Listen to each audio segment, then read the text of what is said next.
Jesse, are you ready for rapid fire? I am. We're almost an hour into this thing We and are. still haven't even touched rapid fire. Yeah, and we've got more pro day stuff to come in rapid fire. So hold on tight because it's coming at you right now. Fill in the blank. It's blank that Dallas Cowboys head coach Mike McCarthy and new Washington Commanders head coach Dan Quinn were the only NFL head coaches at Notre Dame's pro day today. It is intriguing, and sorry for kind of chomping on the bit about this a little bit earlier. Okay, I know you But were it's excited to get here. it's intriguing because of what I kind of highlighted earlier for maybe people that weren't around. Mike McCarthy didn't show up to the combine itself. Will McClay is like the prodigy in terms of scouting and who the Cowboys are going to draft. The first layer is going through Will McClay, and then it's after that it's kind of presenting it to the rest of everyone else. And so what I'm getting at is, long story short, the Cowboys don't just show up for no reason. They have their eyes very specifically on someone at Notre Dame, and what makes them more intriguing is they're a lower end, back end kind of pick. They're not like the Commanders, who have a higher overall pick, who might be in the running for Joe Alt potentially.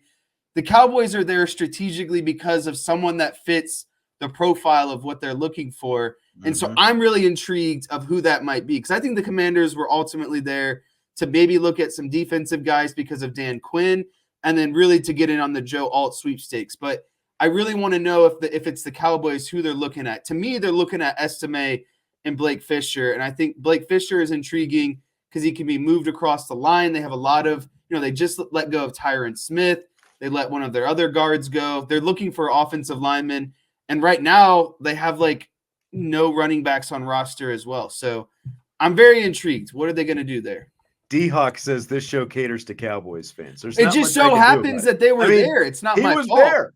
The Dallas Cowboys head coach and the Washington Commanders head coach, Dan Quinn, who of course was the defensive coordinator in Dallas for the last 3 years, but he was there. Like, I'm standing there, and we'll talk about Kliff Kingsbury here in a second, but Dan Quinn and Kliff Kingsbury literally walked like right in front of me on the field as they walked in the building together. It's like, oh, hello, what's this? And then, I mentioned there's another guy who's a Cowboys fan who was there, and we were talking for a minute, and he's like, yeah, somebody said Mike McCarthy was here as well. And then the next thing you know, I see Mike McCarthy across the field. And then the next thing you know, Quinn and McCarthy are down there talking with each other. You're absolutely right. Like with the Cowboys, because the head coach and their player personnel guy were both here, there's someone very specific that they're looking at. And like what we know specifically about the Cowboys is they have needs both with the offensive line and with the running back position to fill starting spots. Like those are both high-end, high priority needs. So I've got to think that, like, to me, it's got to be Audric Estime, number one, that they're looking at. And they, if that's the case, they came away very impressed based on the combine or the pro day that Estime had. Blake Fisher, again, like you can talk about him as a guard. That's probably where I would see him on that specific line. And you probably, move Tyler Smith back outside to tackle with Tyron Smith gone. But two very specific needs. And for the command, here's when I start looking at, and we talked about Estime and his potential for the second round. Here's what's scary for like anyone really. You don't have to just be a Cowboys fan, but if you're an Eagles fan or a Giants fan. So here's where the Washington Commanders pick. And again, Dan Quinn was there and Kliff Kingsbury was there. So Washington, of course, picks number 2 overall, and everyone is expecting them to take a quarterback. So like they weren't there, obviously, for that specific spot looking for a quarterback. But then you look at their second round where they've got a lot of picks. They pick number 36 overall, which is the 4th pick of the second round. Then they pick 40th overall from their trade with the Chicago Bears. And then they also, I think they have one other pick in the second round, or is that it? No, I guess it's just those 2 picks, but they pick 36th and 40th. They pick early in the second round. I would be shocked if Estime goes past either one of those 2.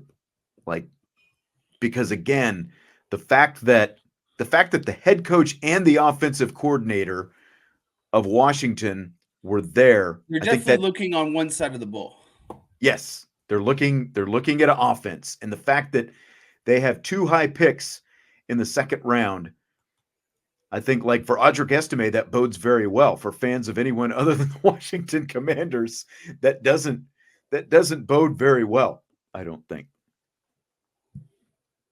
So is that what you're thinking as well? Like, are you starting to think that Audric Estime is going to be a high second round pick potentially? I think he's solidly between rounds 2 and 4. That's Okay. where I put my range on Audric Estime. I think he has potential. I could see him being an early round second, like a number. How many picks are there overall? 32. I could see him being like a around pick 50, and then I could see him kind of falling towards maybe pick 100, towards middle of third round, end of fourth round. I think 50 through 100 is my accurate kind of range for him. And I think someone else in the chat brought up a good point too when talking about the Cowboys. They do need linebackers. I just don't think, like Maris Leofau, they have that type of linebacker on roster. They're looking for more of a run stopper, kind of up the middle linebacker, who maybe that's JD Bertrand. But of course, they want to come out to Pro Day knowing that JD Bertrand is not going, to perform still. So do the Cowboys need a linebacker? They sure do. They need so, and Van Der Esch just retired as well. He medically retired. And so I do think that, I don't know if they're on Notre Dame, but they definitely need linebackers. See, like, people are saying that early in the second round is too high on Estime, but who are those guys they're looking at? Like, again, like, the fact that 2 head coaches and an offensive coordinator and a player personnel guy are all there. Like, they're not looking at Joe Alt, like, maybe the Commanders are thinking about Joe Alt. I don't know. Like, if they decide not to draft a quarterback at number 2, or if they, decide to trade down, and like maybe try to grab Joe Alt ahead of somebody else and a quarterback, like, depending on who they were to trade with. But it just, like, the guys working out, like Joe Alt is the only first round pick that was at Pro Day today, right? And again, Right. the fact that you had that high end NFL personnel there watching, to me, it says it's got to be either Estime or Fisher that they're looking at, both on the offensive side of the ball. Yeah, and like Dan Quinn, Kliff Kingsbury, Mike McCarthy, Will McClay. These are important people, especially right now with everything that's going on with the draft process. They're not just showing up to this specific day for no reason, right? And when you're heavy loaded with offensive staff, if you're the Commanders, and then you look at the needs of the Cowboys, I think there's 3 guys that like every team was looking at today that was there: Joe Alt, Blake Fisher, and Audric Estime. And where they fit into their draft schedule is completely up to them. But those are the 3 guys that had the eyeballs on them today, in my opinion. Right. By the way, I didn't mention this earlier. Avery Davis, former Notre Dame receiver, was there. He, of course, his career ended, unfortunately, a couple years ago due to injury. He had a pretty solid pro day as well. He had a vertical jump of 35. He had a broad jump of 9.6. He ran a 4.56 40 time and a 4.37 shuttle time. So pretty good little pro day for Avery Davis. I'll be curious to see if he has any opportunities to sign as a free agent potentially someplace. All right. Kliff Kingsbury, as I mentioned, was also there as well. Former USC offensive coordinator, now the offensive coordinator for the Washington Commanders. He spent a few minutes talking with Sam Hartman at the end of the pro day. Do you think that means anything? I don't think it means nothing. I don't know how much of a significance it means, but in terms of, a guy that is regarded as, a good offensive mind, a respected offensive mind. Obviously, that's why the Commanders hired him. And then his ability to kind of work with quarterbacks. I don't think it's a bad thing that he's talking to Sam Hartman. I think, whatever, maybe Sam Hartman was getting a bit of advice from him, maybe getting a bit of feedback from him, but whatever sort of conversation that they were having, I find it only to be beneficial to someone like Sam Hartman, given Kliff Kingsbury's background. Yeah, I think so as well. Again, like, I don't think Kliff Kingsbury was talking about Sam Hartman because he thinks that Sam Hartman is their answer at quarterback going forward. But he coached for a team that played against Notre Dame, so he's seen him on film. He's seen him up close and personal, and he knows what kind of career Sam Hartman had. And, I think that at the very least that there might be, like some late round or free agent interest, something like that, where Sam Hartman could, end up in training camp with a team like that. But, like, there's going to be, because of where Sam Hartman, where he falls in the draft, they're going to be like, everyone's going to have a chance at Sam Hartman. It's just going to depend on, I'm sure he's had a lot of conversations with a lot of different guys. Fill in the blank. Joe Alt is blank. Joe Alt is, in my opinion, the number one draft pick in this combine, because you can take your chances at quarterbacks. Like, I could argue that the Bears should have just traded their pick, drafted a tackle, and drafted Joe Alt and rolled the dice with Justin Fields. How much would having a good offensive lineman boost someone like Justin Fields' game? But I think in terms of, overall safety and security, if you wanted to knock it out of the park, every team could use a player like Joe Alt. He's going to be a fabulous professional, and it is clear why he is the top offensive lineman in this draft. To me, Joe Alt is the most sure first-round pick Notre Dame has had basically since Quentin Nelson. That's been, 7 years now at this point. This is the most surefire lock of a guy that Notre Dame can have drafted in the first round and will perform at that level once he gets to the NFL, just like Quentin Nelson. That's what Joe Alt is to me. And like we saw him on Saturdays, obviously, and his stock has stayed very high. There's been no wavering on Joe Alt. Like, you haven't seen him drop off like what happens with a lot of guys once you get past the combine and all this different stuff, and you find reasons, to pick apart different guys and that kind of thing. Joe Alt is just, he's the most surefire first round, guy that Notre Dame has had since Quentin Nelson. Plain and simple. What did I miss, by the way? Like, what happened in the chat? What do you mean? I don't know. Speaking of offensive line, Sean Kelly had a question earlier. He said, regarding Tosh Baker, everyone knows Blake Fisher had an on and off year last season. With that production, is that what we could see from Tosh, or is that too high of a ceiling? I would just have to say TBD. Like, we need a little bit more. We need to see a little bit more from Tosh Baker. I think what we've seen from him so far has been pretty good. Maybe he exceeds that. He's been with Joe Rudolph for a year, so he's going to have an offensive line coach for more than one season. Which you went from Jeff Quinn to Harry Hiestand for just one season, and then to Joe Rudolph. So I think that stability and kind of consistency is going to help him. But I think we kind of need to see how things play out this spring. But that is a spot to be looking at, because we were talking about Emil Wagner, needing to put on the weight and stuff like that right now. And right now, I would say Tosh Baker is clearly in front of Emil Wagner. But if Emil Wagner continues to fill out that frame, I will be curious to see what happens over the course of the summer, and do we see another shift in fall training camp like we saw last year, when we thought we had a pretty good idea of what the offensive line was going to look like, and then it switched once camp came around. So I would say jury's still out. TBD on Tosh Baker. I'll let you handle that one. I couldn't give quite an eloquent answer as you did. Okay. Shift to a little bit of basketball. March Madness, of course, is here. Michigan State head coach Tom Izzo says automatic NCAA bids for mid-major conferences need to be reconsidered.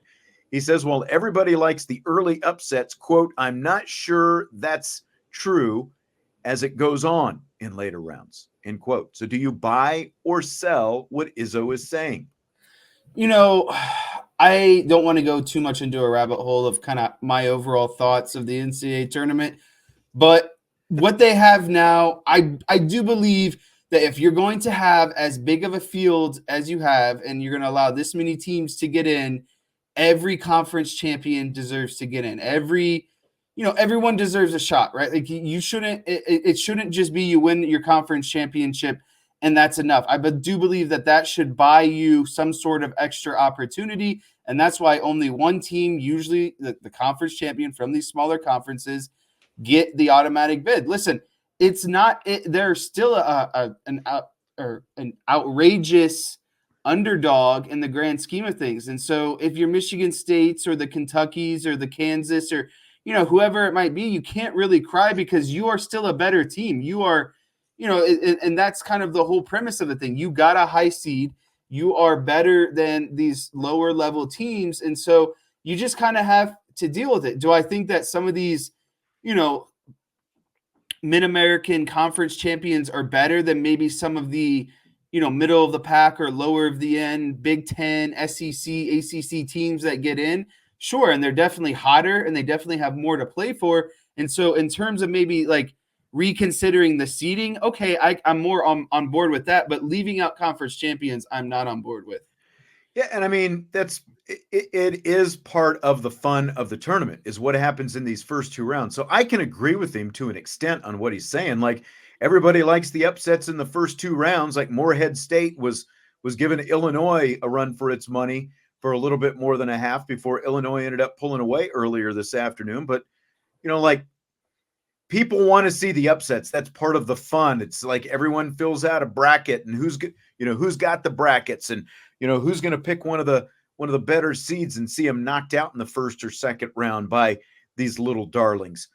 You don't want to take away the automatic bids for the small conferences. It's okay. It's like, I'm just shocked that a longtime coach from a Power 5 conference, would be saying, take away bids from the little guy, basically, right? Because it's like, he wants more bids for the big conference and he doesn't want to see these little schools get them. It's like, they're one bid leagues for a reason, because they're in these smaller conferences and you've got to at least give them the opportunity because that is part of it. Now, the other side of it is, like look at last year's Final Four when you had Florida Atlantic and you had San Diego State along with UConn and Miami. It was one of the, lowest viewership, worst viewership Final Fours that we've seen in a long time because you didn't have the Blue Bloods. And I saw somebody say you want the Blue Bloods by the Elite Eight. And that's usually what happens. You get a few upsets in the first round, but you have the big dogs by the time it's all said and done. You didn't have that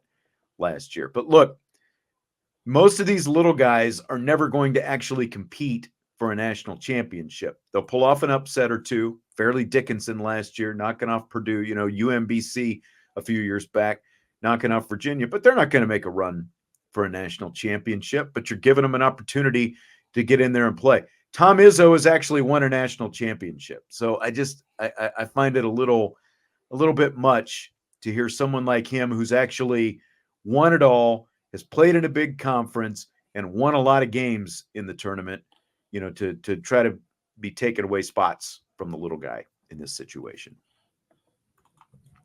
So the other side of that is there's continuing talk about expanding the NCAA tournament. Do you buy or sell that? Big sell. I was good with 64. I was good with 68. I don't need any more. I think there's enough parity. I think enough teams get in. We have all the conference champions. Everyone is taken care of. And all of the borderline teams, today that a lot of people were like, like South Carolina, for example, a lot of teams felt, they shouldn't have been in. They got smoked by Oregon. I think you're going to, the more you expand, the more potential you create like teams who don't really belong. And I think you risk, damaging kind of the product overall. I get it. You want parity, but you still want good basketball at the end of the day. And I think the more teams you let in, you kind of, you're letting in more fringe kind of not elite March Madness type basketball, in my opinion.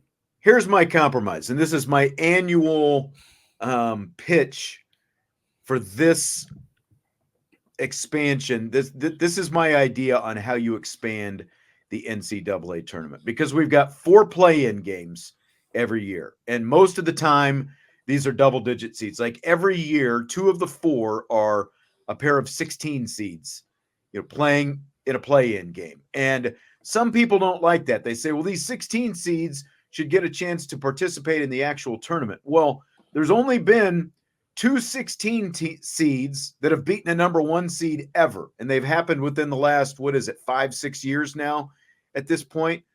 You're actually giving these 16 seeds to compete against another 16 seed and actually have a chance to win a game. I can't remember off the top of my head. Was it Wagner? Like one of these schools just within the last couple of days, they got their first ever win in NCAA tournament history because they got a chance to play in a play-in game. So my idea is every double-digit seed from 16 through 10, 10 through 16, whichever way you want to look at it, all the double-digit seeds play a play-in game. So you match up all these double-digit seeds, and that way you've got full days of basketball on not just Thursday and Friday, but you've got more games on Tuesday and Wednesday with all these double-digit seeds playing as well. That's how I would expand the tournament. And that, to me, would give more of the smaller conferences chances to get more teams in the tournament as well. What do you think of that idea?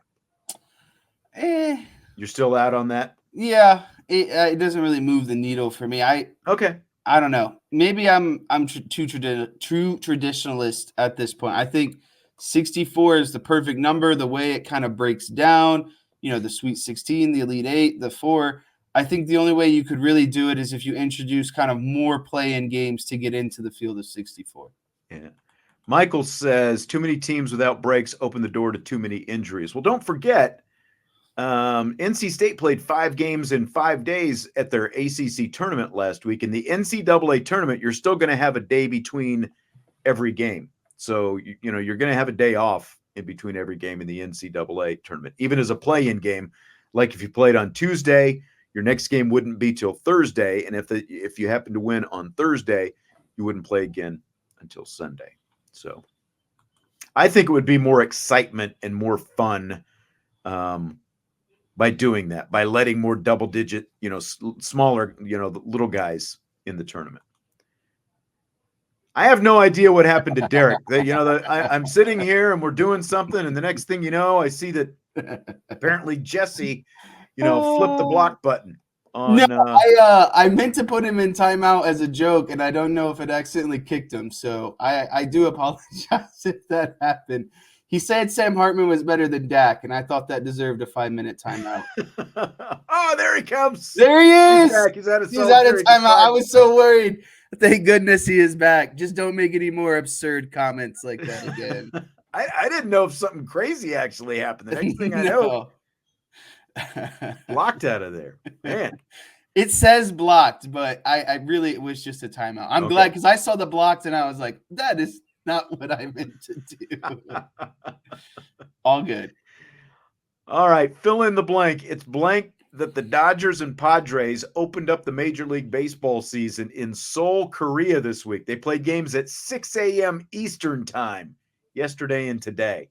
It is stupid. And the reason why I say it's stupid is, why are they doing this a week before the actual regular season? Like, I don't care if they did this as like the appetizer, March 26, 27, but they're doing this like a whole week early and calling it, the start of the regular season. It shows it's really stupid. Like, I don't mind the games and the start time of 6 a.m. and where, the location and all that stuff. I just think it needs to be in closer proximity to the actual start of the MLB season, because now we have this week off and then the real MLB season starts back up. So that was my only gripe with it. It's like we're kind of, jumping the gun here a little bit. Couple different things. One, it's stupid. That's my answer to the fill in the blank. It's stupid. But here's why. A couple different reasons. One, Major League Baseball did not do a very good job of promoting. Yeah, horrible marketing. Yes.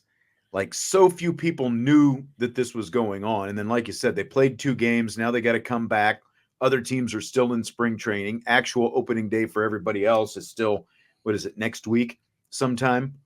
Yes. 2, the fact that these games start at 6 a.m. Eastern time, but these are 2 West Coast teams. So that means that actual fans of those teams have to get up at 3 a.m. on the West Coast if they want to watch the Dodgers and Padres play to start off the season. 2 division rivals. Like, it makes 0 sense to me. 0. I think the real topic of conversation today is Shohei Ohtani a degenerate gambler like the rest of us? And that should have been the real rapid fire question. Wow. Because to me, there's either one of 2 options. Yeah. 1 or 2 options. The interpreter is just the fall guy and he's got some serious gambling issues. Or the interpreter really was, who they say he is. But I don't know. I still think there's a lot of question marks. But, I mean, we all know how this is going to go in the end. We'll never really know the true answer. I just think it'd be hilarious if Ohtani is really like $4 million in debt because of his gambling issues. No kidding, man. It's going to be an interesting story to follow, because that really came out of the blue as well. It came out at like 6 a.m. this morning. Yeah, that's right.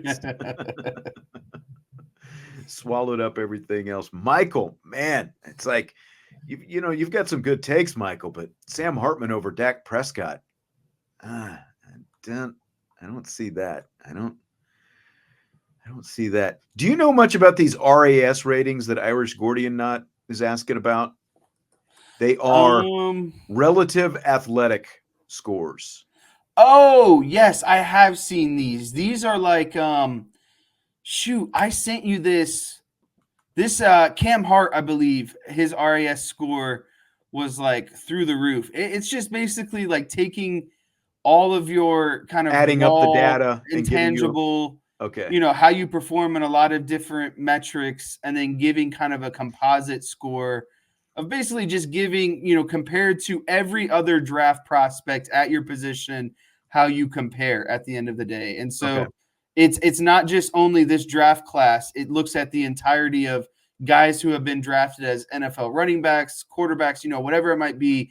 And then it compares you to them and then gives you kind of a rating. And I remember Cam Hart's was like basically through the roof.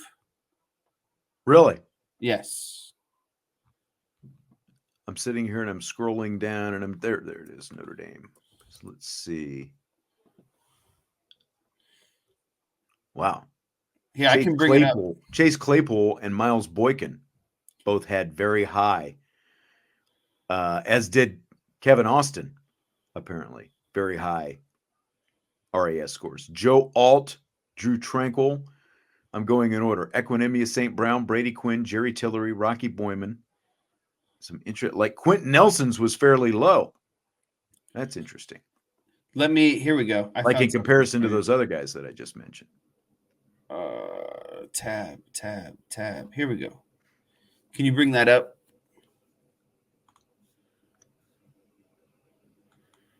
There you go. So this is, again, you have your height, your weight, your bench, your vertical, your broad, your 40-yard dash, your 20-yard split, and your 10-yard split. And, it says athletic testing is on a scale of 0 to 10. And his overall RAS score is a 9.82 out of 10. Like that's pretty phenomenal, or pretty fantastic, phenomenal, fantastic, whatever you want to say.